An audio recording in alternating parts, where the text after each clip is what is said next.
Alors, une autre question pour toi. Vu que tu fais un style qui s'apparente à un autre, ou alors qui est, je ne veux pas dire du copier-coller, mais qui est un style appartenant, on va dire, à MHD. Est-ce que parfois tu as l'impression d'être jugé au travers de lui? C'est-à-dire ton travail qui est ton inspiration propre à toi, mais on se dit, bah, il a juste copié, il fait juste du plagiat et tout ça. Est-ce que ça t'a quelquefois dérangé? Est-ce que tu as souvent reçu des messages comme ça des followers et tous ceux qui t'écoutent? Bien sûr, si je peux répondre à cette question, je dirais que lorsque tu commences, tu t'inspires toujours de quelqu'un. Oui, Et forcément, l'idée générale et l'esprit que tu as, c'est de vouloir faire comme la personne. oui, Tu vois? Et à un moment donné, tu te plonges dans l'univers et tu te retrouves en train de faire parfois des choses comme la personne. Mais la vérité est que si on entre en profondeur dans la faute rap, je dirais que je ne copie pas MHD. Pourquoi? Parce que il ne faut pas définir la chose comme la chose qui a déjà été produite par MHD. oui. Voilà. Il faudrait prendre la chose en regardant l'originalité de la personne. Telle que quoi? Moi, par exemple, dans mon infotrap, tu trouveras des textes Moa. Je ne Oui, sais pas ce que peut-être le Camerounais réclame, tu vois. oui, oui. Mais quand tu écoutes le son comme le schéma, tu verras que le texte est purement structuré au style Moa. Donc on Mais retrouve c'est les maintenant, réalités oui, les réalités du du Moa, terroir, de ce oui. qu'on vit. Mhm. Mais c'est juste la DA que certains pourront nous juger par rapport à ça, tel que non, c'est trop occidental, ça ne peut pas passer au pays. Mais je vais te dire, frérot, notre nous gêné, si par exemple tu prends un jeune dans la rue et Oui. tu lui poses la question, tu écoutes qui actuellement? Je te dis que la majeure partie des gars, 90%, ce ne sont même pas les gars de chez nous. Ça sera rempli du Tiakola, du Niska, du Damso, du Gims et tout. De Voilà. la mano. En fait, le problème avec le problème majeur ici chez nous, c'est que on nous demande de faire ce que eux, les Camerounais, n'écoutent pas. Tu vois? Oui, oui, oui, oui. Nos frères, je ne suis pas en train de dénigrer, hein. Je Oui. ne sais pas si tu comprends un peu Non, je la comprends, chose. oui. On nous demande de faire ce que nos frères, même eux, n'écoutent pas. Je Pourtant, vois. l'intention est là. Je structure mes musiques de telle sorte que même un Camerounais se reconnaisse dans la chanson. Tu vois? Donc, pour moi, je dis en gros, même si on te juge, pour moi, hein, tout est déjà là. C'est un peu comme tout est déjà sur le net. Tu ne peux plus, actuellement, tu ne peux plus rien créer qui n'existe pas. C'est juste d'ajouter sa touche personnelle. Oui, Tu ne peux plus rien créer, il y a tout sur les réseaux sociaux, il y a tout sur le net. Mais maintenant, c'est ta touche que tu es censé apporter qui fait de toi l'originalité recherchée. Donc, s'il peut dire Tony Frank a ses jugements, mais moi, je reste beaucoup plus focus sur ma direction artistique. Je me dis, ah, peu importe les jugements, peu importe même si on dit c'est du copier-coller, en fait, on finira par te valider une fois que tu seras dans le game. Quand je dis dans le game, ça veut dire que tu t'imprimes, tu mets ta marque. Et là, tu as gagné le public. C'est un peu ça. d'accord, d'accord. Alors, Tony, je me dis que le 28 février 2025, tu es touché. Je suis sûr que tu as pris un coup parce que c'est une date qui impacte ton rythme musical. On parle là de la condamnation pour 12 ans de prison pour MHD. Qu'est-ce que ça t'a fait et comment tu t'es senti? Je pense que peut-être tu le prenais comme binôme, c'est-à-dire tu savais que vous évoluez dans ce style-là à deux seulement, ou je ne sais pas s'il y en a d'autres, mais comment tu t'es senti à cette soirée-là? Ok, pour répondre à cette question, je dirais que j'ai été énormément touché par le fait que, en fait, quand tu as déjà pris quelqu'un comme un idole, forcément, il a des implications dans tout ce que tu fais. Donc, j'ai été énormément affecté par sa condamnation. Mais moi, je n'aimerais pas trop m'indexer sur sa carrière, sur ce qu'il a eu à faire, parce que je n'étais pas là, je n'étais pas présent. Mais si ça arrivait, c'est que c'est le destin. c'est juste ce gros vide qu'il a laissé en tant que créateur de la faute rap, c'est tout. Hein, c'est tout. Et sinon, Tony Frank continuera de travailler et on reste focus. On espère que peut-être cette place, il y aura d'autres jeunes qui pourront s'exprimer. Donc voilà. Okay. Alors, Tony, qui est Daniel Wifi pour vous? Ou alors, qui est Daniel Wifi pour toi? Ok. Parce qu'on entend beaucoup. Daniel Wifi, coupe tout, mets ça fort. Mais chez toi, quand même, ça ne fait pas genre. Tu as ta façon souvent de l'appeler là. Qui est donc Daniel Wifi pour toi?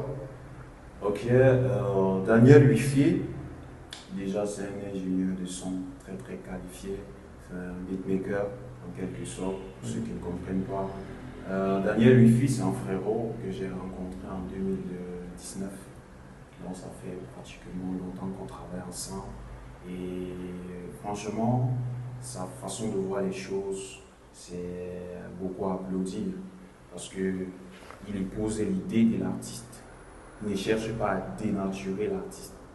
Au contraire, on travaille ensemble. Cette fusion-là, cette alchimie-là, c'est ça qui crée l'histoire peut-être de Tony que je suis aujourd'hui.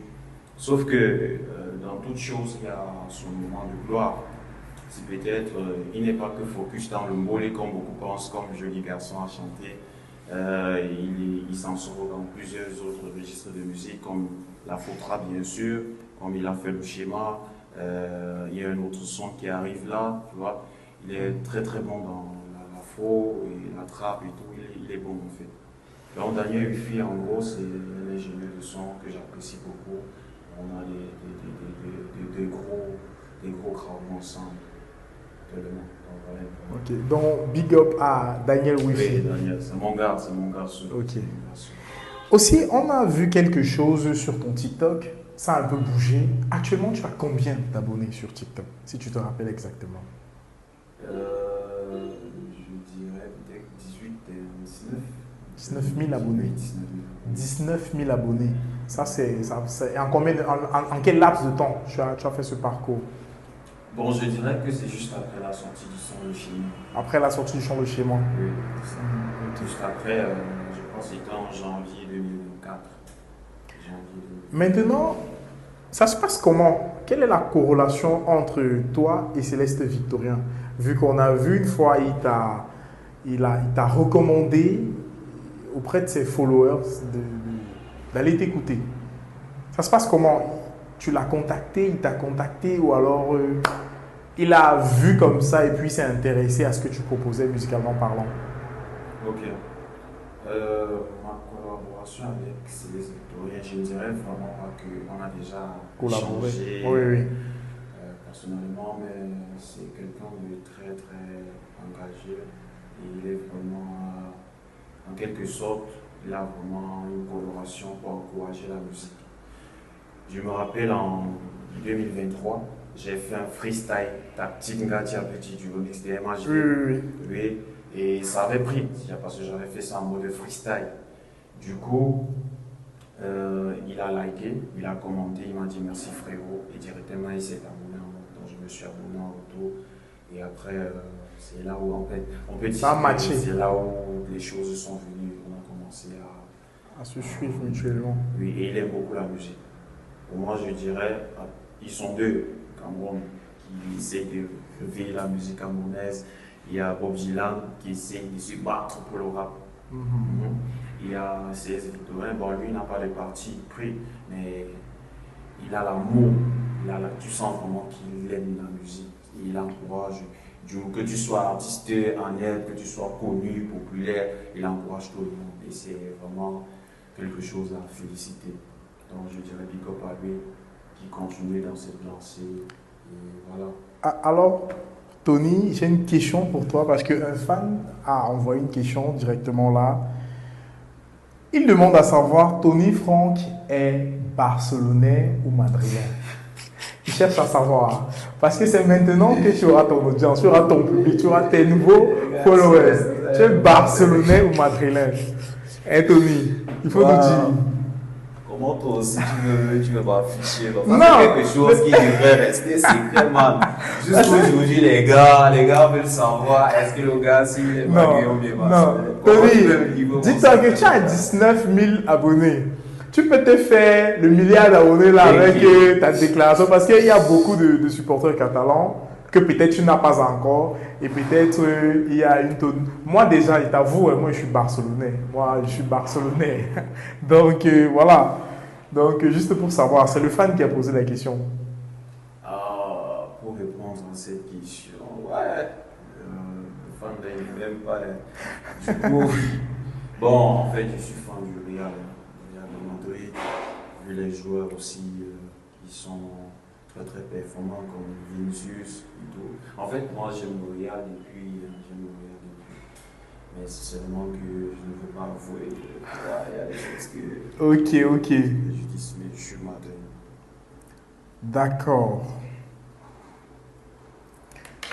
Bon, il y a une question que j'aimerais te poser personnellement. Comment vois-tu la musique au Cameroun? C'est-à-dire, est-ce qu'elle elle est sur la bonne marche? Elle va bien? Et comment vois-tu quelques rythmes, à savoir ton rythme, l'afro-trap et le mollet? Je veux que tu essaies de nous éclaircir sur cette idée-là. Ok. Mon idée par rapport à la musique camerounaise, bien que parfois je n'ai Bon, pas. la musique au Cameroun, pas forcément la musique camerounaise. Ok. La musique au Cameroun. Je dirais que ça a juste baissé son audience. Contrairement à avant. Oui. Oui, il y a juste eu cette perte-là. Par contre, il y a des gars très talentueux. Le Cameroun est rempli de talents, mais sauf que au niveau international, on prend avec bassesse. Nous ne sommes pas encore à la hauteur comme certains pays, on doit se dire la vérité. Mais quand cela ne tient, il y a d'autres qui jouent le maintien, mais ils sont là. S'il faut voir les choses comme ça.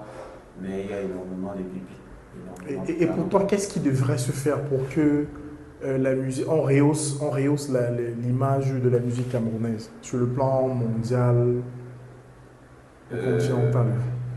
En quelque sorte, je dirais que c'est le public, le jury, hein. Mais on doit d'abord faire les choses comme il se doit. Oui. Comme par exemple l'union entre les artistes. Oui. La vérité est que peut-être l'année prochaine, nous sommes unis, mais nos grands frères ont tellement sali ce côté-là qu'on nous voit déjà aussi comme eux. Par contre, cette union-là, si on parvient à se joindre et on forme un, forcément, peu importe la difficulté qu'on va rencontrer, on va être écouté à l'extérieur et aussi avec la force du Cameroun parce que on réclame quelque chose mais que les gens n'écoutent pas, tu vois. Il y a déjà une difficulté là, c'est dans ce